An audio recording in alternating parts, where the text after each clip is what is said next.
tá passando, né? Ah, tá. Dá para ver o número de inscritos no canal só. Uhum.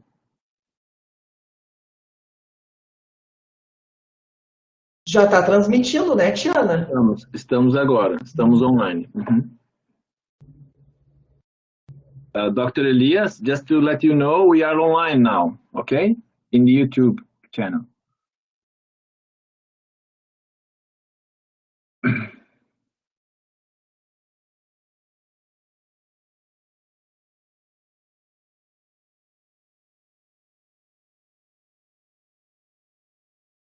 Por enquanto, só 2 espectadores.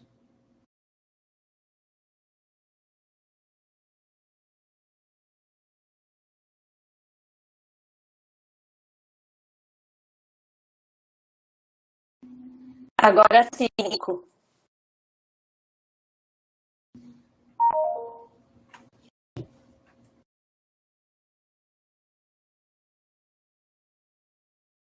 Quando vocês acharem que tem que colocar o vídeo.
O Programa de Pós-Graduação em Ciências Farmacêuticas da UFRGS organiza a 12ª edição do seu encontro anual, este ano em caráter virtual.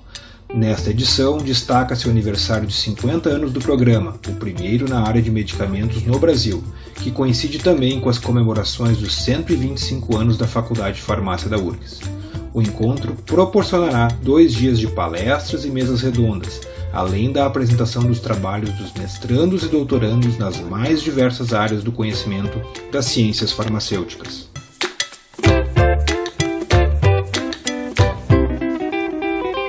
Bem-vindos ao 12º encontro do Programa de Pós-Graduação em Ciências Farmacêuticas.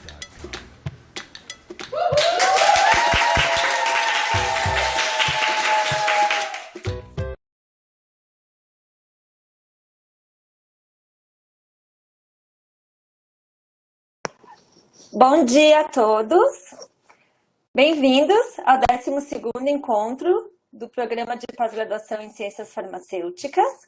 Hoje iniciamos com a nossa programação, a primeira palestra do Dr. Elias Fatal. Antes de iniciarmos essa primeira palestra, tenho alguns avisos. Toda a transmissão ocorrerá, de todas as atividades, né? A transmissão ocorrerá pelo canal do YouTube do Encontro, portanto, permaneçam ligados nesse canal. Faremos interrupções da transmissão conforme as atividades forem finalizando. Então, no final de cada palestra, de cada atividade, a transmissão será interrompida e retornamos, então, conforme a programação, nos horários programados para iniciar a transmissão, sempre pelo canal do YouTube. A lista de presença será disponibilizada através de um formulário, também no chat do canal do YouTube. Eu passo a palavra agora para a professora Letícia Kester, que será a moderadora da conferência, da palestra do Dr. Elias Fatal. Obrigada, Letícia. Thank you, Tiana. Good morning to everyone that is watching us. I'm pleased to introduce you Dr. Elias Fatal, our first speaker. Elias Fatal is a full professor in drug delivery science at the University of Paris-Saclay in Châtenay-Malabry, France, and has been president of PPGCF from 2003 to 2010.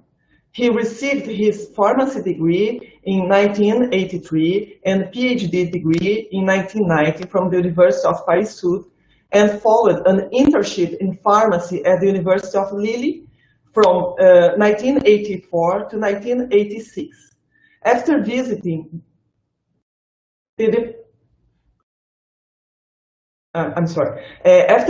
the Department of Pharmaceutical Chemistry at the University of California, San Francisco for a postdoctoral position from 1990 to 1991, he became associate professor in 1992 and full professor at the University of Paris-Sud in 2000. Elias Fatal has been the director of the Institute Galiléen Paris-Sud from 2010 to 2019. He is today leading in this institute a research group, Particle and Cell Engineering for Therapeutics. His research activity deals with the design of nano and micro technologies for the delivery of peptides and proteins, nucleic acids to the eye and lungs, and for the formulation of imaging contrast agents for diagnostics. Recent studies are related to nanotoxicology to the lungs. He has received the Pharmaceutical Science World Congress Research Achievement Award in 2007 and an award from the French Academy of Science in 2016. He has also been elected honor member of the APV, Arbeitsgemeinschaft Pharmazeutische Verfrankungstechnik in 2005, and Associazione Docenti e Ricercatori Italiani di Tecnologie e Legislazione Farmaceutica in 2012. He was awarded a Fellow of the Controlled Release Society in 2016. He is an elected member of the French National Academy of Pharmacy. He serves in the editorial board of several pharmaceutical science journals, including Journal of Controlled Release and medicine dedicated journals. He has been regularly appointed as an expert at the European Union as a member of different working groups on nanotechnology safety. And we are very pleased to have you here, Dr. Elias. And we are going to show now his presentation that was previously recorded. But after that, Dr. Fatal will be available for any questions. We thank him in advance for accepting our invitation and being part of our annual meeting.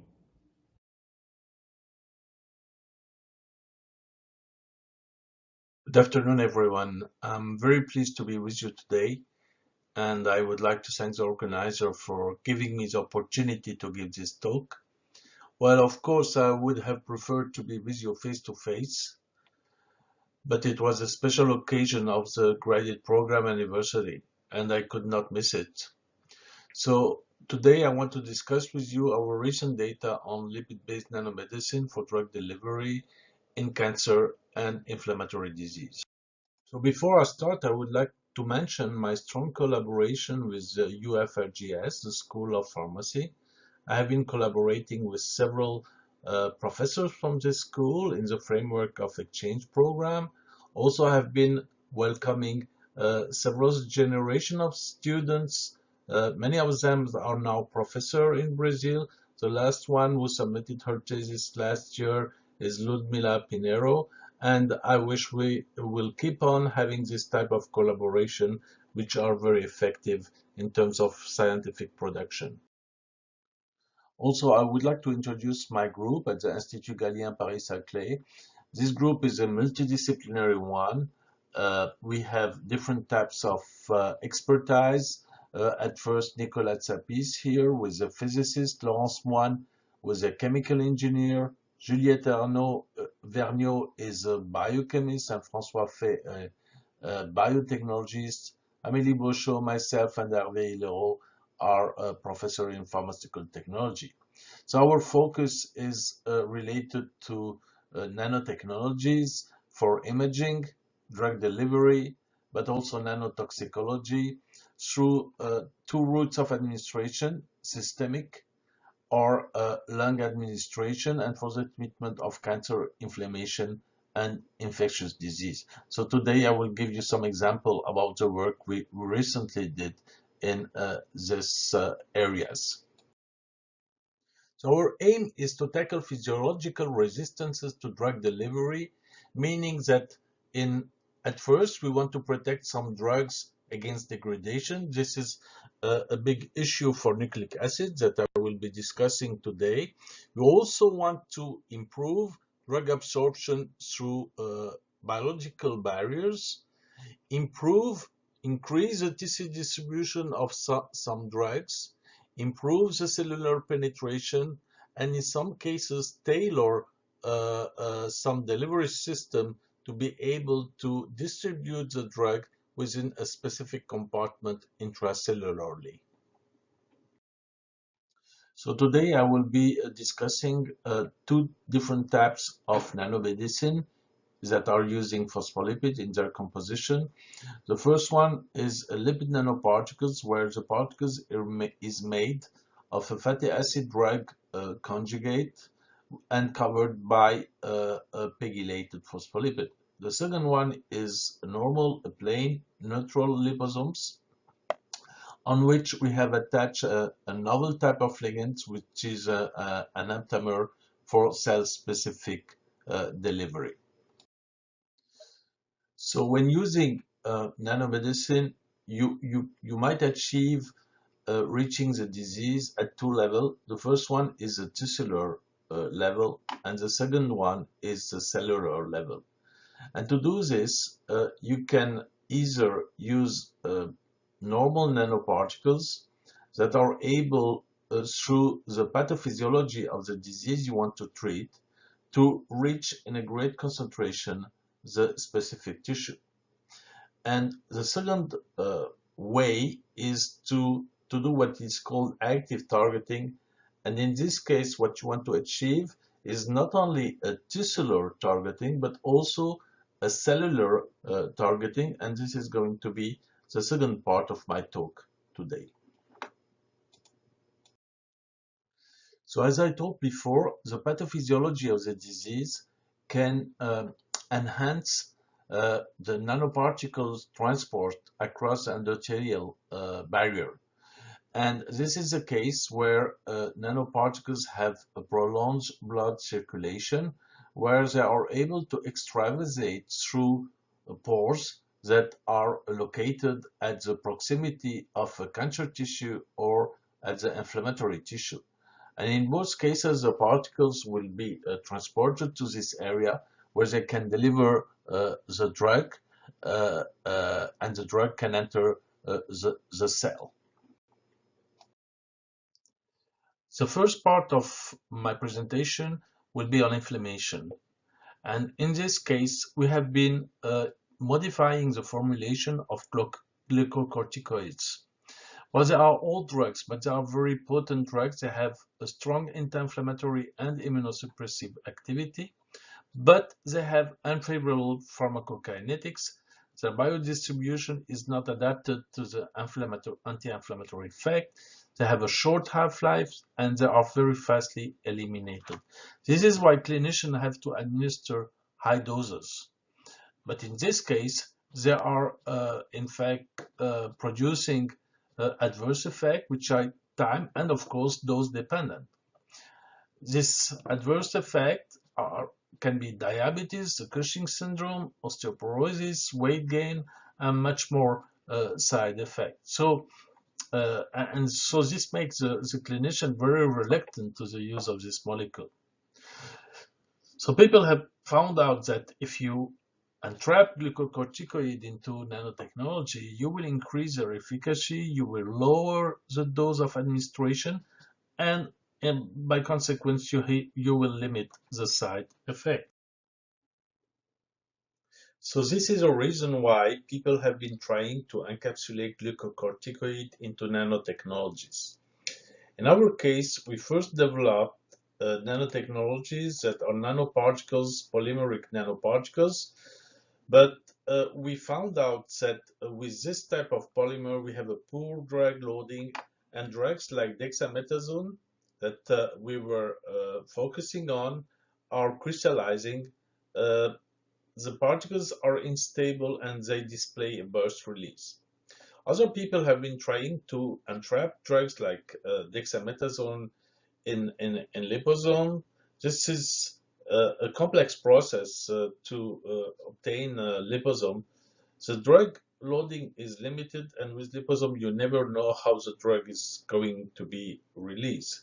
So this is the reason why instead of using dexamethasone, we have used a prodrug, which is a fatty acid derivative, a palmitate, and we decided in an easy way to turn this prodrug into nanoparticles, just because we wanted to obtain an easy clinical translation with particles that have a limited number of excipients, reduce the crystallization process, have a high drug loading with a low burst release.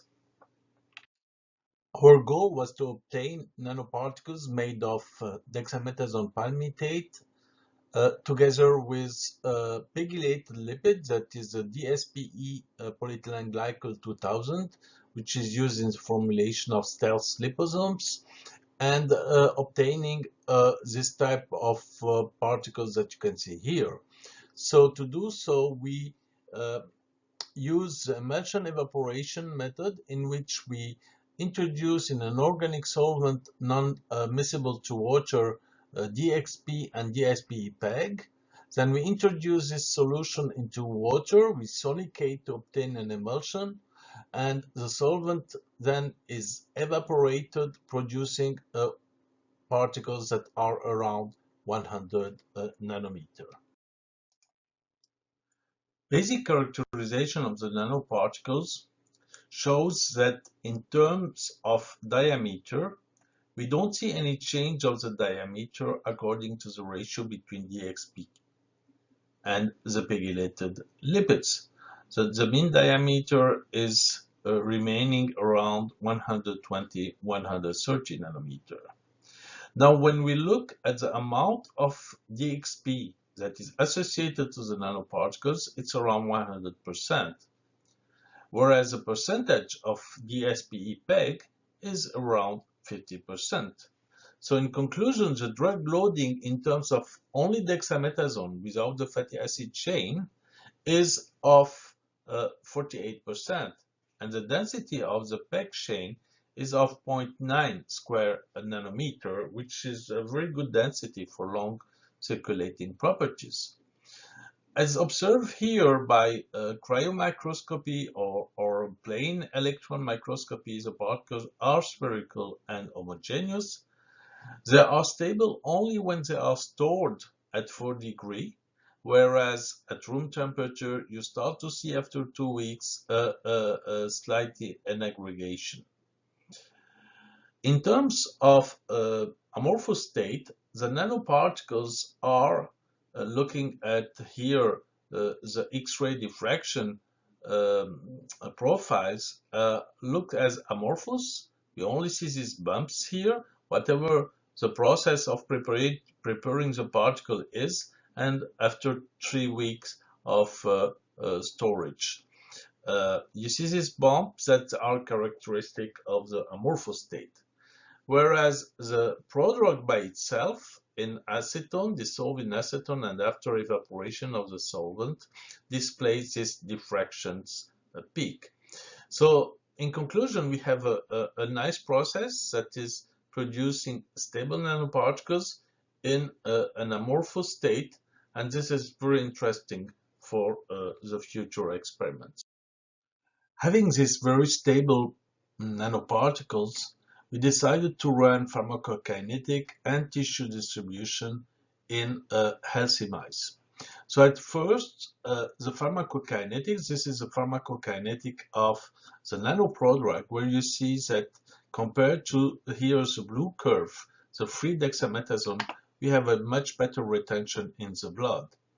And if you look at the dexamethasone that is produced from the hydrolysis of the prodrug, you have a longer circulation time of the molecule in the blood compared to the free drug. Why the free dexamethasone is cleared very quickly from blood? This is because the liver uptake is very high and very quick. After 10 minutes, you reach 30%.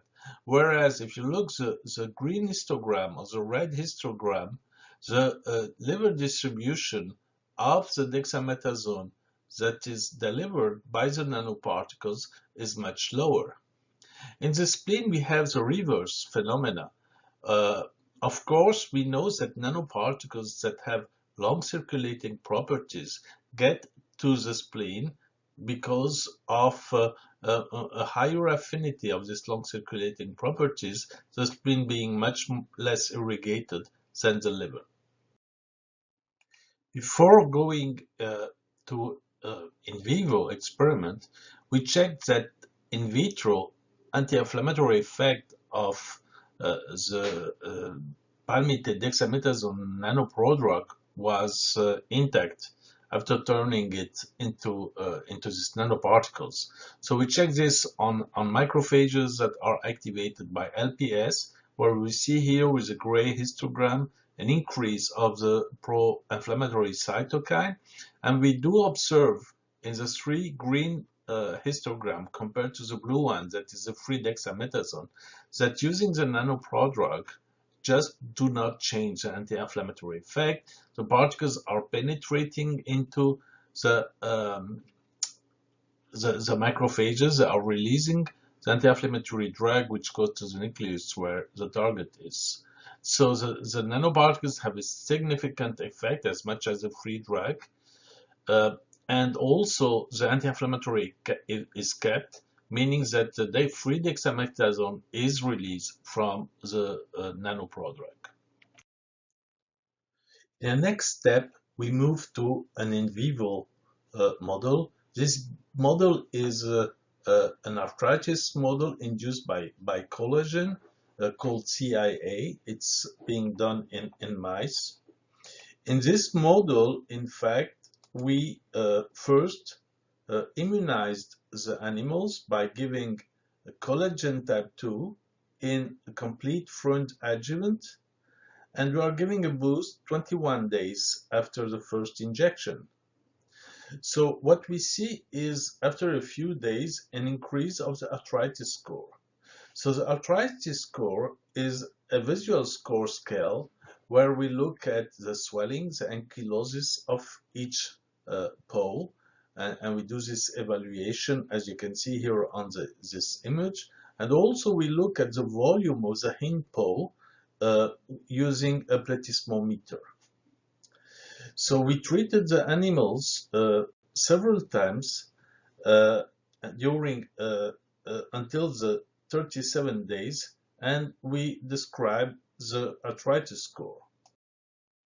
On this side, on the left, you have the data regarding the arthritis score and the paw volume, and you can effectively see that after treating the animals with nanoparticles, you have a strong reduction of the arthritis score and a reduction of the paw volume compared to the administration of free dexamethasone in both cases. So really, the nanoparticles are effective. And the reason why they are effective can be explained by the biodistribution.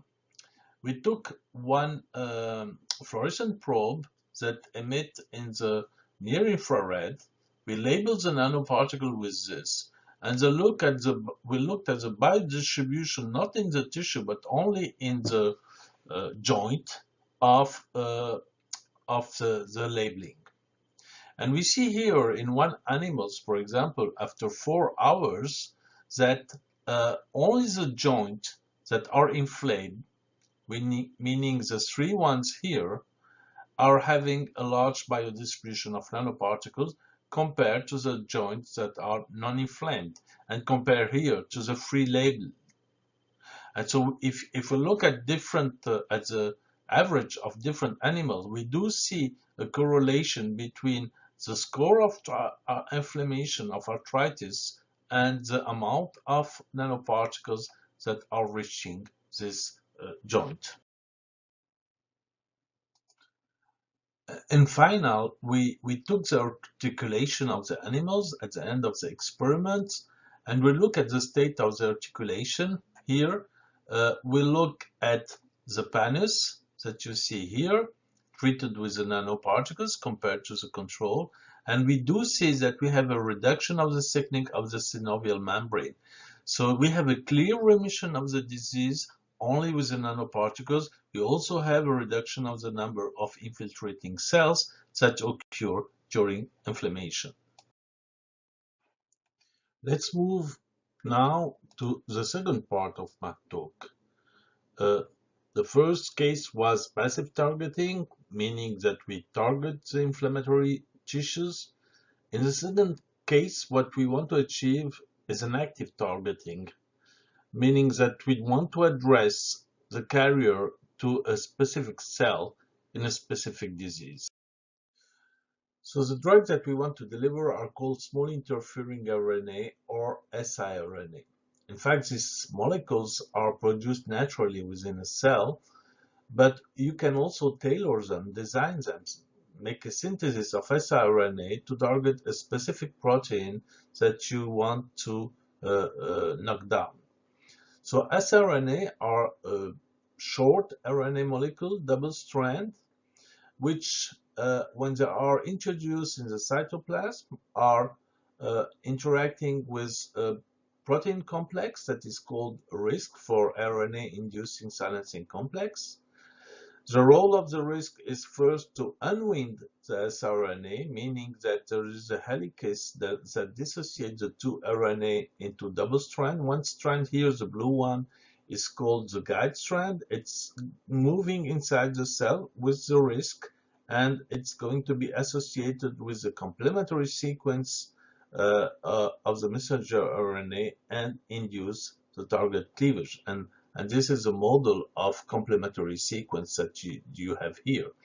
So in fact, inhibiting a protein production is interesting in therapeutics because you can inhibit any gene that is involved in a pathology like metabolic disease. Those are only examples, infectious disease, cancer, and inflammatory disease.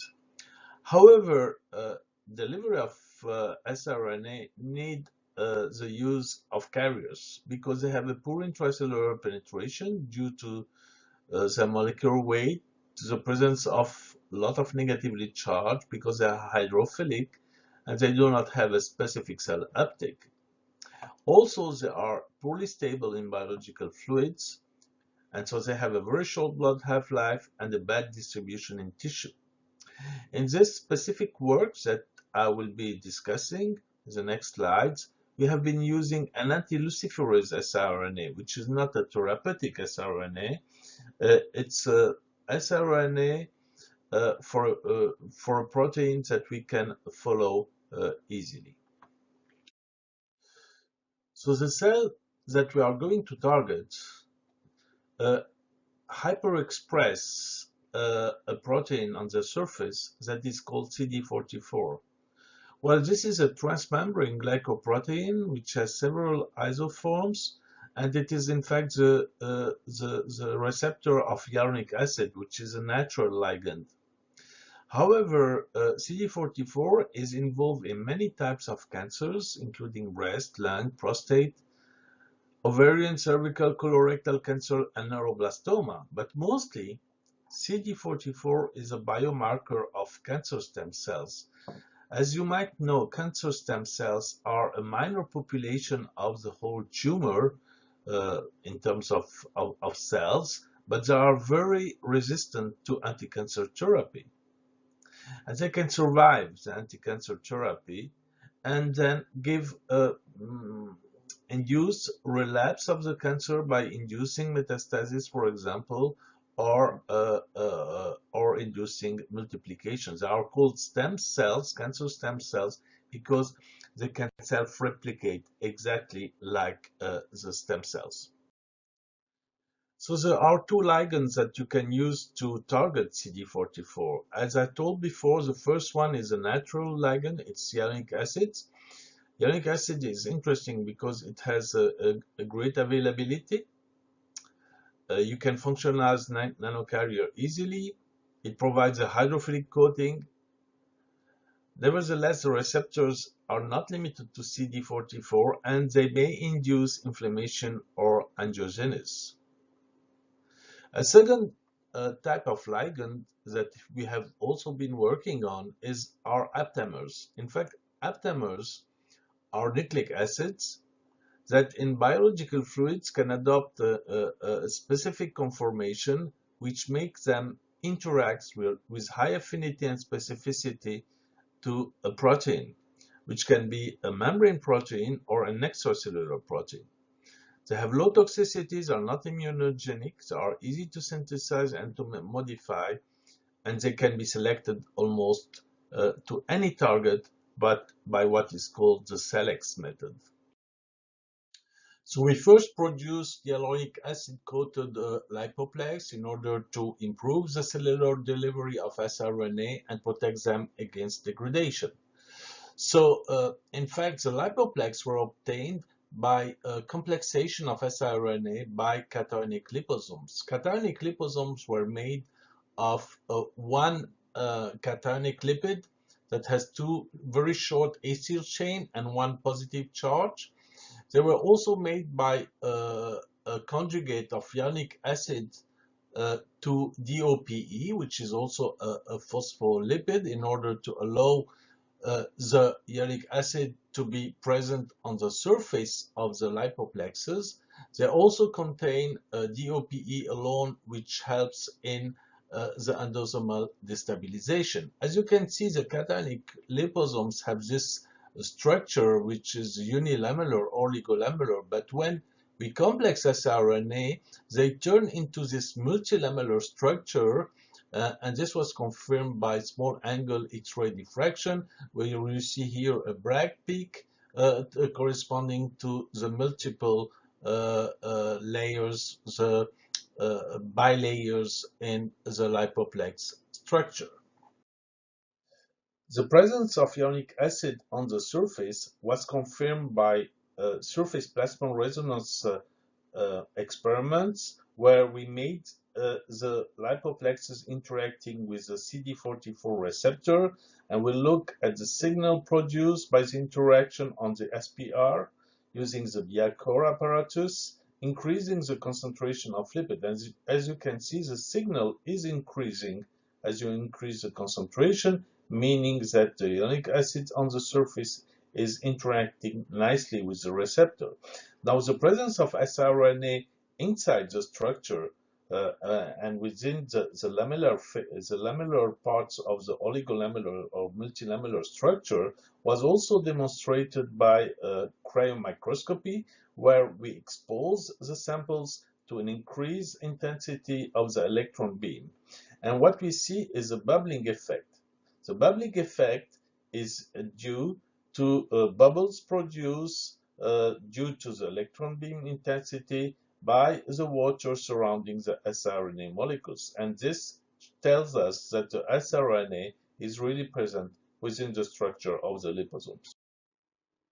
So I will skip the in vitro data and move on with in vivo data, where we look at the inhibition of luciferase by the lipoplex in a model, in an animal model of lung metastatic cells that are hyper-expressing CD44, and this was checked before in vitro. So we have here a metastatic tumor in the lungs, and what we are looking at is only the inhibition of the gene, which means the extinction of the luciferase expression, as we can monitor by optical imaging. So we treated the animals 3 times with our lipoplexes, and we look at the luminescence imaging after treatment. And we found out that only the luciferase siRNA contained in the ionic acid lipoplexes are inhibiting gene expression. And when we look at the messenger RNA expression, we see that 3 animals over 4 has a degradation of the messenger RNA. And this is really due to the better distribution in the lungs of our lipoplexes. However, the inconvenience is that besides the natural affinity of liposomes for macrophage uptake, we do see by this experiment here an enhance of the lipoplexes that in our case have a large molecular weight ionic acid that are targeting receptors other than the CD44, such as the natural ionic acid receptor being present particularly in cells in the liver. The second ligand we have selected are aptamers. So aptamers are nucleic acid that can adopt a 3-dimensional structure in biological fluid, make them binding to a specific protein. To obtain this affinity and specificity, you need to select a library of here fluorinated RNA, 10 to the 14, and you run what is called the select, which means that you are going to make your library binding to the protein. You incubate the library with the protein. You run this several times until you obtain the one that has the highest affinity to the protein. So this is the one that we call the winner. This is the one that has a very high affinity. It is internalized by cells. These are breast cancer cells, the MDA231. You see the fluorescence inside the cells, meaning that the aptamer has been taken up by the CD44 receptor and internalized within the cells, and not by the one not expressing CD44. So these aptamers are easily attached to liposomes, pegylated liposomes through maleimide chemistry. As you see, the size increased slightly from 130 to 140, and the negative charge due to the presence of a negatively charged aptamer is increasing. We look at the affinity using magnetic beads having the CD44 protein on the receptor, and we saw that the liposomes having aptamer, which is called APT1 liposome, have the highest affinity, a better affinity, and a maximum binding saturation that is obtained also with this type of vesicles. So here are some in vitro data where we have incubated aptamer liposome together with cells expressing or not CD44. As you can see here, in the presence of A549, which are lung cancer cells, or breast cancer cells, which are the MDA-MB231, we are doubling the amount of liposomes that is interacting with cells, internalized by cells, whereas the fibroblasts here that do not have CD44 do not see any change in terms of liposome internalization. If you look at the confocal microscopy, only the two cells expressing CD44 have a high intracellular delivery, whereas the fibroblasts here have a very low, very poor internalization of liposome. Those are still in vitro experiments made on the breast cancer cells. So this is a triple negative breast cancer cell line, and what we did in the experiment, we look at the protein inhibition by our system, and we see that here with the LIPT APT1, the liposome having aptamer, we have a very significant reduction of luciferase. By the way, the cells here are expressing luciferase. So we see a strong reduction compared to the scrambled nucleic acids and compared to the liposomes that do not have aptamer on the surface. As you can see, the free siRNA does not induce any inhibition. And also the inhibition can be dose dependent. Here we reach at 500 nanomolar siRNA 80%, around 80% of inhibition. So the efficiency is high. We have a specific inhibition, and the liposome aptamer are inducing the higher inhibition, that is concentration. We also looked at the anti-luciferase effect in vivo in an orthotopic breast cancer model in mice, where you can see here the tumor mass. You can see that the tumor is nicely vascularized, and it is produced in the mammary gland that you can see here, where you can observe the luminescence. So when we treated these animals with aptamer liposomes, we see that we have a very strong reduction of the luminescence compared to other controls. And this is not an anti-tumor effect. It's just the extinction of the luminescence in the tumor. The tumor size is not changing in the case. And we do see that we have also, by RT-PCR, an inhibition of the expression of the luciferase in the tumor that is significant only with the treatment with liposomes having aptamer on the surface.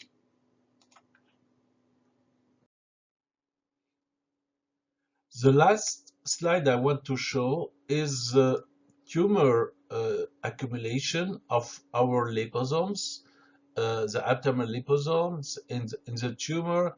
We labeled the liposome with 64 copper, and by using PET, we look at the accumulation. So by the image here, you see that in the tumor, we have a much better distribution of the aptamer liposomes compared to the non-aptamer liposome. And the accumulation is much higher, as you can see here on the green curve.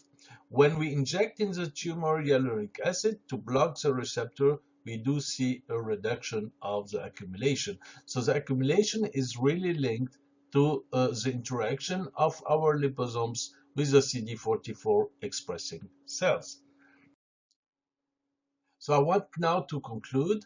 Passive targeting is sufficient to modify drug pharmacokinetics and distribution in inflammatory disease.